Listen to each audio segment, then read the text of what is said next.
Hey guys, Marcello here. Today we're going to be doing the recap of what happened in the markets last week, the stock market, economy, finances. One of the things that's really curious that happened this week is that the federal government in the US is practicing for a preparedness event, let's say, for a potential radiological event in Austin, Texas. We have the longest river in Italy that has completely dried out.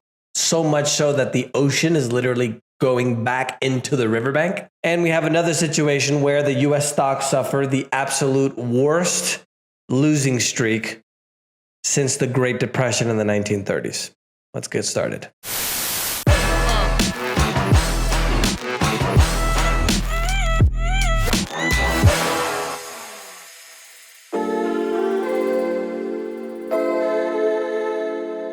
A lot of negative news. But unfortunately, it's kind of the direction that we're heading. Even Ben Bernanke, which I so kindly call the Ben Bernanke, which is the previous president of the central bank of the United States under George Bush Jr., George W. Bush, and Obama as well. And even he said that we're headed into stagflation, which is basically a stagnant economy, and high inflation, which was what happened, for example, in the 1970s. But one of the things I do want to tell you just right off the bat is whenever things are really bad, it's a great opportunity to be able to make money or do very well. So I've been in this industry now for almost 22 years, whether it's trading or teaching people how to trade or actually funding traders with my money. And even when you go back and look at the statistics, the most millionaires were created during the Depression, the Great Depression in the 1930s. So even though I talk about a lot of negative things that's been coming, just remember that there's a huge opportunity here as well. And even if you, for example, learn how to trade, don't expect you're going to make $1 million from one day to the next, right? But if you could make an extra $100 or $500, trading in just the morning, or maybe doing swing trading where you can check on it during the day, not being sitting there on the computer forever, that obviously helps. All right, so keep that in mind. So as I mentioned, US stocks suffer the longest losing streak since the Great Depression in the 1930s. The latest decline leaves the S&P 500 with a 20% down from its peak. It's officially in bear territory or a downward trend. It's negative now officially, right? And the S&P 500, remember, is one of the stock indexes that provides kind of an overall view of what the economy is doing. The Dow is just 30 stocks, so it's not really an overall view. So the S&P 500 is kind of a benchmark. So if the benchmark is going down 20% from its peak, we know that things aren't doing very, very well. The Dow also has dropped 600 points. It's an 8th weekly loss for U.S. stocks. All of the stocks in the U.S. were negative. Canada had a bright week, went up 0.20%. And as I mentioned, the Ben Bernanke, the bank, he predicted that we are most likely headed towards the 1970s stagflation, where it's a stagnant economy and very high inflation. Overseas market news, the European markets are mostly mixed. 1-2% or so. Russia being the emerging market that it is, it was just under 3%. Latin American markets are also mixed as well. They had bigger movements. In Africa and the Middle East, we have Saudi Arabia being most negative of all at 3.27%. And then in far, far east, Asia and Australia, we have the Philippines being the biggest winner at 5.75%.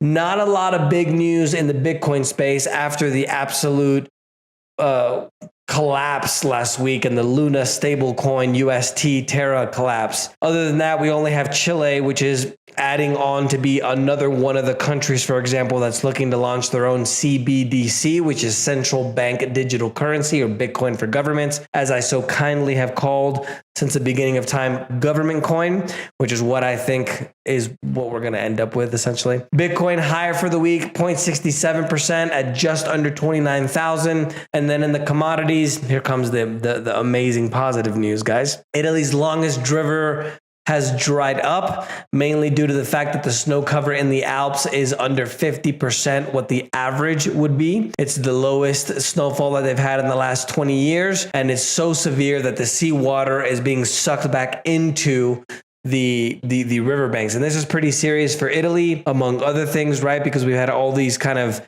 convenient food disaster events that have happened over the last few weeks and over the last few months. But now it's threatening Italy's breadbasket and where they grow food. So I'm just going to kind of, if I can remember all of this stuff, that's a lot has happened. We have those mysterious food plants that are burning in the United States, two airplane accidents, coincidence. We have places like North Dakota in a flood. They're not able to plant food. And it's just, we have disasters all over the place. And then add on top of that, the war between Russia and Ukraine, which is a vast majority of the wheat in the world as well. Not vast majority, but a huge chunk. And so we have all of these potential situations with these food events. Just remember, let's put on the conspiracy theory hat on. The preppers were right. Buy some food. And I plan to do a video for you guys about how to prepare for the zombies. That's what I call it, the end of the world. The wonderful times that are coming that await us. US gallon of milk is up 25% since before the pandemic. Retail bacon up 35%. Evidence suggests that the prices are going to increase even more. And one of the things that was, this is the real cost of inflation, right? It's not 8.5% like the government states. This is what you guys are seeing in the stores. And I've always said it's about 20 or 30%. This year, 2022, it could probably get to 50%, which is something like Argentina, for example. 15-piece order of chicken nuggets, it was $13. And I'm going to do the math here on my phone. The 15-piece chicken nuggets was $13.95 before the pandemic hit. Now, a lot of people are starting to do a menu price that's based on the market, kind of like seafood and lobster, where the price depends on what the market price is. So right now, it's about $27.95, which is the market price. So if we deduct that from the previous price for the 15-piece nuggets, $14 difference, which equates to a 100% increase and what the cost of chicken nuggets are. Very soon, a lot of people are saying that it's going to get to $34 for 15-piece order of chicken wings. So now we're talking about something like 120% increase. Sri Lanka now has some serious protests. As I mentioned last week, they're lighting houses of politicians on fire and literally beating up politicians on the street. The UN has warned that the global wheat inventories have fallen to their lowest level since 2008. As food supplies of wheat, the actual storage, the reserve that we have is down to 10 weeks.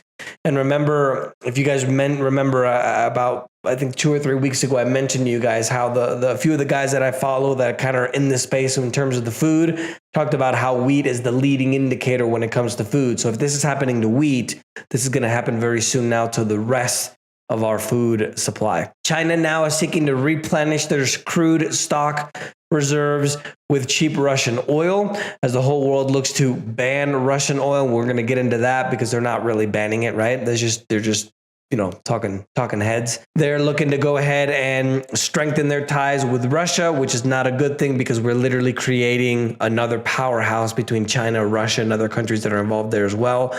Europe is working towards banning essentially all of the imports from Russia as well.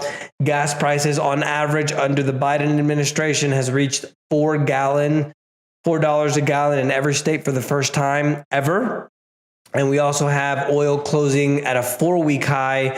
Obviously, we have the situation with the close downs and the quarantines in China, in addition to the fact that this war, people are afraid about what's going to happen with the supply side, because obviously if they cut off the supply from Russia, that's going to increase significantly the price because we're not using less oil, right? U.S. crude for the week is up. Also, Brent, they closed just around, the U.S. crude was about $110. U.S. crude, or Brent, I should say, was just under $113. And precious metals for the week back up after the U.S. dollar took a hit and came down quite a bit. Gold went up 1.90% at $1,847, while silver went up just over 3% at $21.88. Financial and banking news, Argentina inflation. And this is actually a really good lesson because it seems to me we kind of go through these cycles over time when it comes to economies and empires, right? And it's an old saying where bad times creates great men creates great times, then great times create bad men, which is where we're in now, and then bad men create bad times. It's kind of just the same thing about the generations of wealth, where the third generation spoiled brats essentially burn all the money, right? So Argentina inflation, the U.S. inflation rate, according to the government statistics, which remember aren't accurate, is 8.5% year over year, which is the highest percentage since 1981. Remember that the percentage or the calculation that they use right now isn't the same as 1981. So it would actually be closer to 20% if they use the same calculation as in 1980. But let's use the 8.5% as an example. Argentina right now has an inflation rate of 6.7% from 1 month to the next.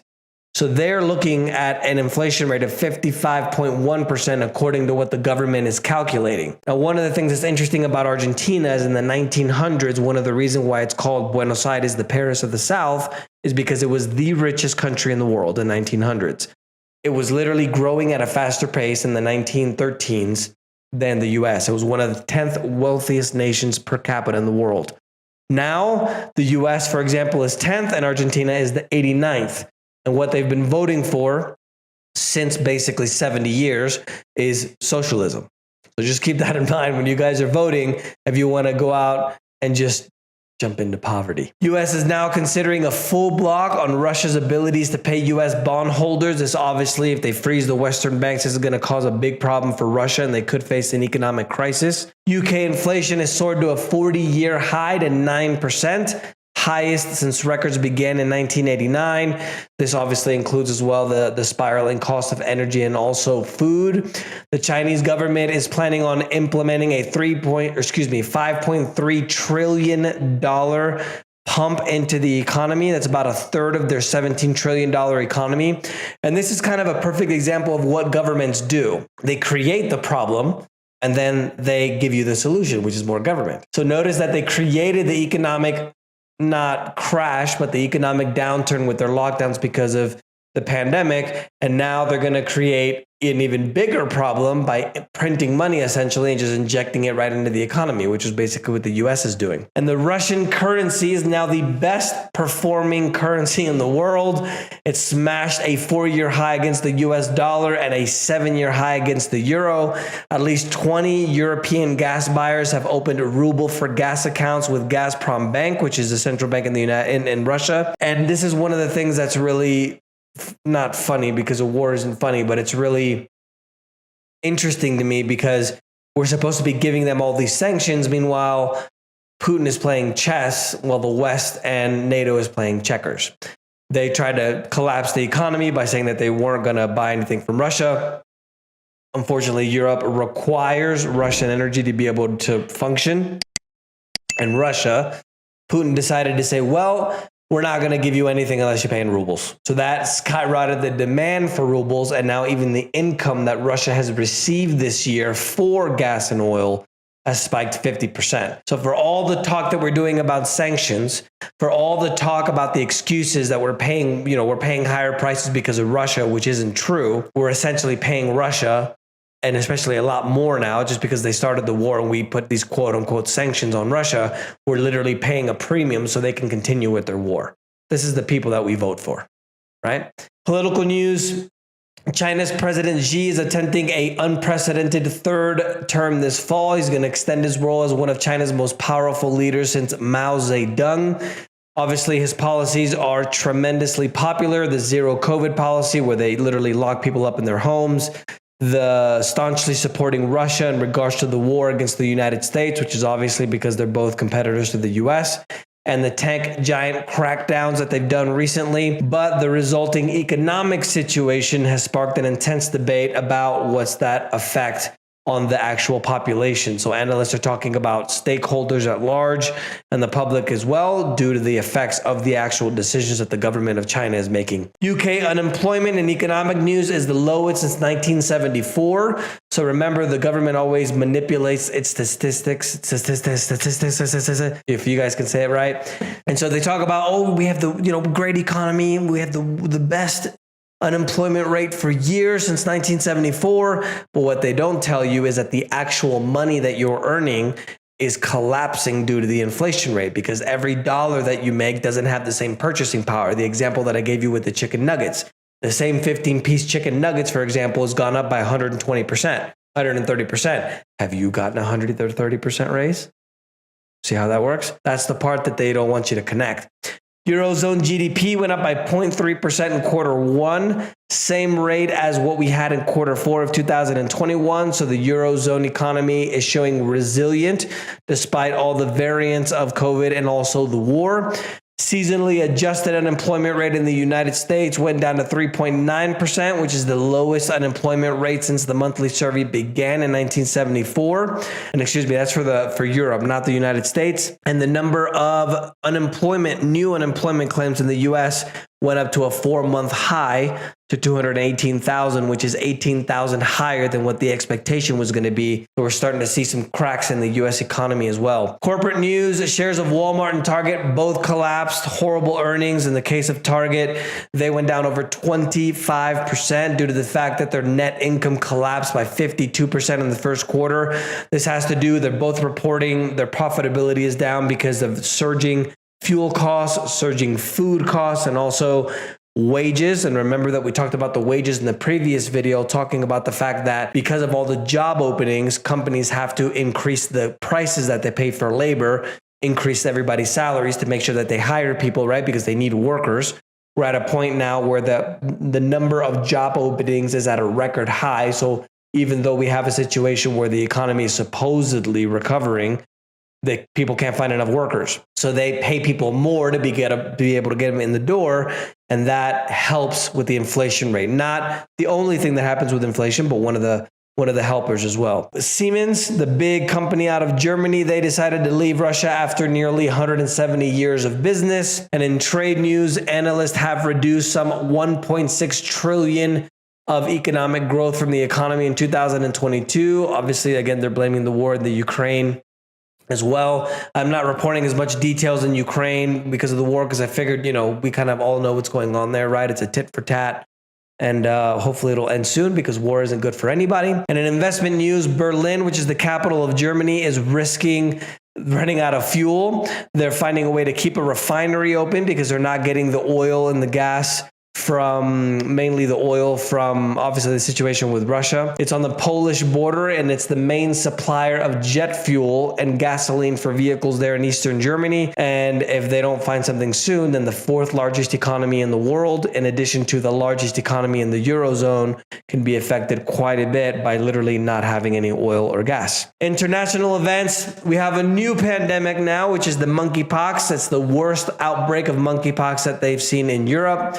Prepare yourselves because, as I mentioned to you guys before, conspiracy ad is on.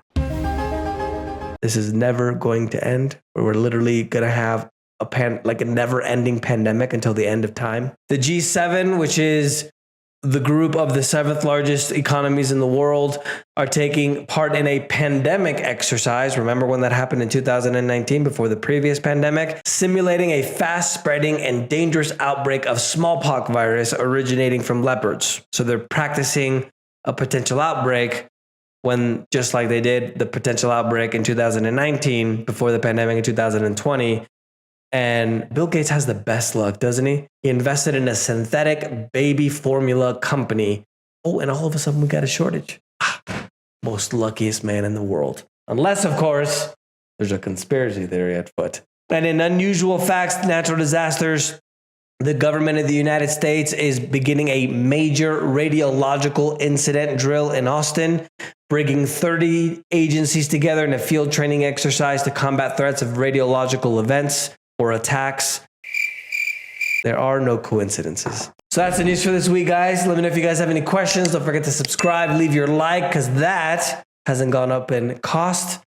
And we'll see you next week.